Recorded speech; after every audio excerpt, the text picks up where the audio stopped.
Gimana kabarnya anak-anak semua? Alhamdulillah baik. Oke. Izinkan Bapak untuk mengabsen terlebih dahulu ya. Yang pertama Intan. Hadir Pak. Akmal. Hadir Pak. Oke. Nisa. Hadir. Oke. Erin. Hadir Pak. Erin sehat? Alhamdulillah. Yang terakhir Handi. Hadir Pak. Oke, hadir. Tanya saya Pak. Handi kan kemarin masuk, jadi saya tahu kabarnya Handi gimana. Oke, teman-teman semua sekalian, materi yang akan kita bahas kali ini adalah materi atau metode targhib wa tarhib dalam pembelajaran pendidikan agama Islam. Oke, kawan-kawan semua, kalian sudah Bapak perintahkan untuk membaca-baca terkait metode targhib wa tarhib ini. Nah, sebelum kita mulai, Bapak ingin merefleksikan dulu apa sih yang kalian dapat dari metode targhib wa tarhib selama pencarian kalian di rumah. Saya Pak. Jadi secara bahasa itu kata targhib yang artinya membujuk atau menjadikan suka. Kalau misalnya tarhib itu mengintimidasi. Baik. Itu merupakan pengertian dari targhib wa tarhib. Tapi kayaknya nggak cuma itu doang deh yang pengen Bapak inginkan. Ada lagi yang ingin menambahkan? Saya Pak. Intan, silahkan Intan. Jadi menurut Abdurrahman An-Nahlawi menjelaskan tentang pengertian targhib, yaitu suatu janji yang disertai bujukan atau rayuan untuk menunda kemaslahatan, kelezatan, dan kenikmatan. Namun penundaan itu bersifat baik dan murni serta dilakukan melalui amal soleh atau dari pekerjaan yang buruk. Oke, itu merupakan refleksi sedikit dari metode targhib wa tarhib yang merupakan penundaan dari amal baik atau amal buruk, perbuatan baik atau perbuatan buruk. Intan sudah, saya pengen murid yang lain, semua kebagian satu-satu.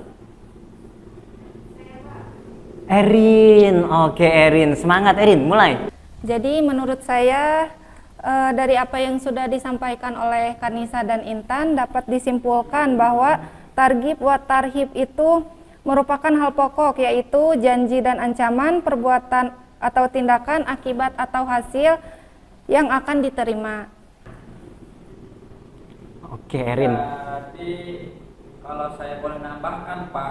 Bagus Akmal. Jadi menurut yang saya baca bahwa metode ini merupakan suatu cara yang dilakukan oleh pendidik dalam memberikan motivasi untuk melakukan dan mencintai kebaikan dan rayuan untuk melakukan amal soleh dan memberikan urgensi kebaikan itu sendiri, sehingga anak didik melakukan dengan ikhlas semata-mata karena Allah Subhanahu wa Ta'ala. Kurang lebihnya seperti itu Pak, menurut dari apa yang telah saya rangkum selama ini. Terima kasih Pak. Oke, bagus. Avancat, saya izin menambahkan dari saudara Akmal ya. Jadi substansi dari metode targhib wa tarhib ini yaitu memotivasi diri untuk melakukan hal yang lebih baik. Baik, motivasi diri itu ditumbuhkan karena ada dua faktor, yaitu faktor eksternal dan faktor internal, yaitu dari luar dan dari dalam. Oke, terkait metode targhib wa tarhib, kalian sudah mencoba untuk memaparkan apa yang telah kalian teliti dan kalian baca di rumah tentang metode targhib wa tarhib dalam pendidikan agama Islam. Oke, targhib wa tarhib.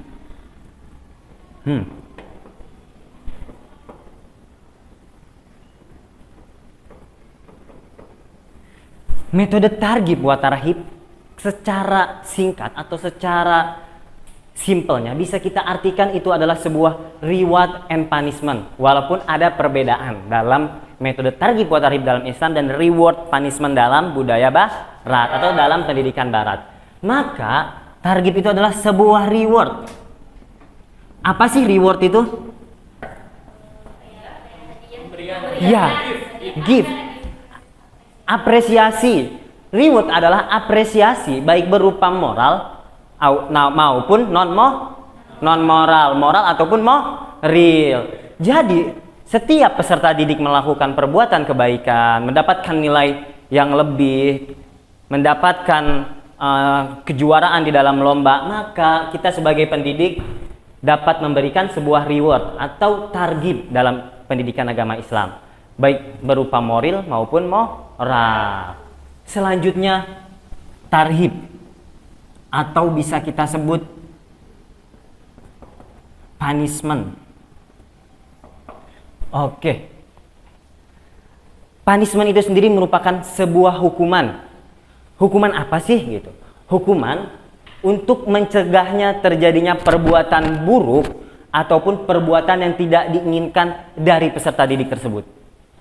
Maka ketika seorang pendidik menginginkan tidak terjadinya perbuatan buruk yang dilakukan oleh peserta didik, maka pendidik berhak untuk melakukan punishment dalam sewajarnya, dalam batas wajar. Saya izin bertanya Pak, dalam metode targhib wa tarhib ini kan kalau tarhib itu punishment ya, yang berarti hukuman.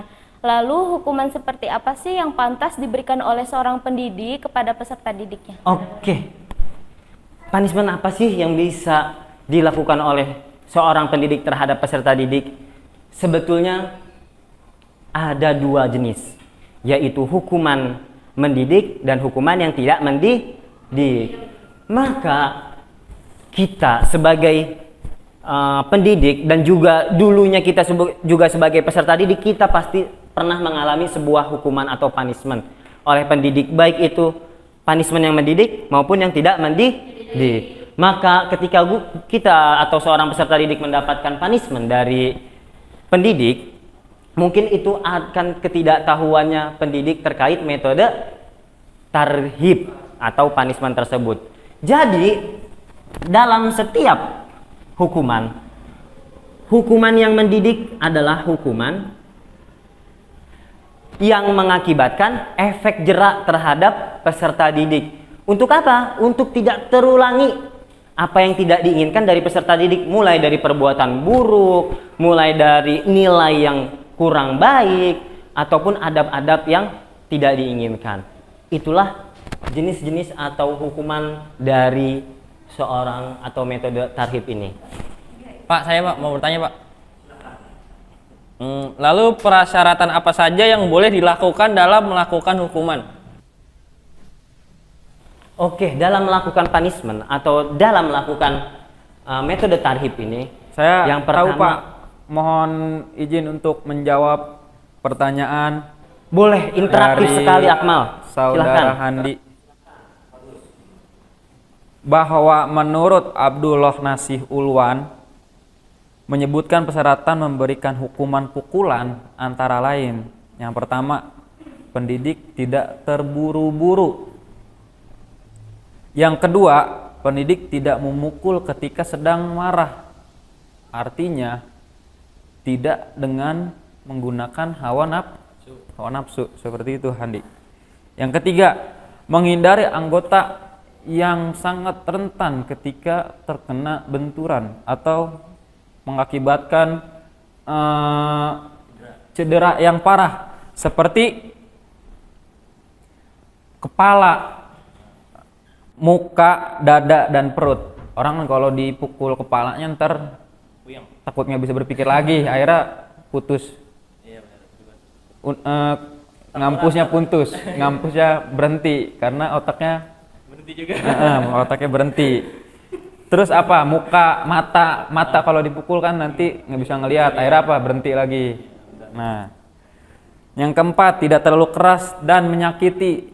Yang kelima, tidak memukul anak sebelum ia berusia 10 tahun. Yang keenam, jika kesalahan anak adalah untuk pertama kalinya, hendaknya diberi kesempatan untuk bertobat, minta maaf, dan berjanji untuk tidak mengulangi kesalahan itu. Dan yang ketujuh, pendidik menggunakan tangannya sendiri. Dan yang terakhir, jika anak sudah menginjak dewasa dan dengan 10 kali pukulan tidak juga jerak, maka ia boleh menambah dan mengulanginya sehingga anak menjadi lebih baik. Kurang lebih seperti itu Pak. Bagus Akmal. Jawaban yang sangat pintar. Dalam segi psikologis itu adalah aspek-aspek yang harus diperhatikan dalam melakukan punishment terhadap peserta didik.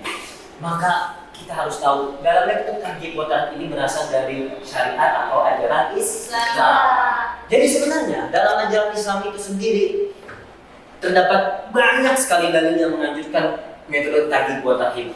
Seperti dalam halaman terakhir surat An-Naba itu innal muttaqina mafaza hadalika wa a'naba.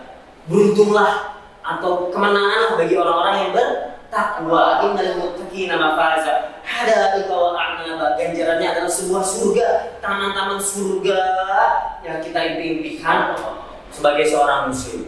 Selanjutnya dalam metode tarhib pun ada dalil yang diabadikan dalam Al-Quran. Salah satu contohnya adalah dalil tentang pencurian. Wassariqu wassariqatu faqta'u aydiyahuma jazaa'an bima kanu ya'malun. Itu merupakan dalil yang bisa kita ambil karena metode targhib wa tarhib ini merupakan dari ajaran Islam yang harus berlandaskan atas Al-Quran. Mungkin cukup sekian dalam metode targhib wa tarhib ini. Ada tambahan?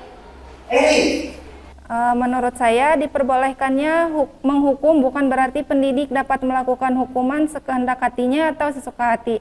Terlebih pada hukuman fisik, ada anggota bagian badan tertentu yang perlu dihindari. Jadi cuma bagian anggota tertentu saja yang dapat dilakukan ketika melakukan hukuman fisik. Misalnya pada bagian muka atau mata yang berakibat cacat sehingga menjadi minder. Jangan pula memukul kepala karena berbahaya untuk perkembangan otak dan syaraf yang berakibat pada gangguan kejiwaan dan mental. Oleh karena itu, apabila hukuman terpaksa akan dilakukan, maka pendidik hendaknya memilih hukuman yang paling ringan akibatnya. Jika hukuman badan yang dijatuhkan, maka pendidik memilih anggota badan lain yang lebih aman dan kebal terhadap pukulan seperti kaki. Mungkin itu saja sedikit tambahan dari saya, Pak. Iya, benar Eri. Ketika kita melakukan punishment terhadap pendidik, memang banyak faktor psikologis yang harus diperhatikan. Dan untuk era modern kali ini mungkin sedikit sensitif melakukan punishment atau punishment yang bersifat fisik, physically. Jadi mungkin kita bisa melakukan hukuman dengan tindakan yang lebih bersifat penugasan, baik itu berupa menulis kata saya kapok melakukan ini ataupun memberi tugas-tugas yang memberikan dia efek jera ataupun dapat belajar dari kesalahan sebelumnya. Ya mungkin itu juga salah satu punishment ya yang pilihan terbaik untuk era zaman ini. Baik, karena saya cukup puas dengan pemaparan teman-teman semua sekalian. Jadi apakah kita bisa menetapkan kesimpulan dari metode targhib wa tarhib ini? Paham semua? Alhamdulillah. Dari kesimpulan yang bisa saya sampaikan adalah dalam sebuah pembelajaran alangkah baiknya terdapat targhib wa tarhib. Agar apa? Agar peserta didik tetap di dalam rel atau jalur semestinya supaya tidak out of control atau tidak terkontrol. Mungkin cukup sekian dari saya. Wabillahi taufiq wal hidayah. Wassalamualaikum warahmatullahi wabarakatuh. Sampai jumpa kelas depannya. Terima kasih Pak.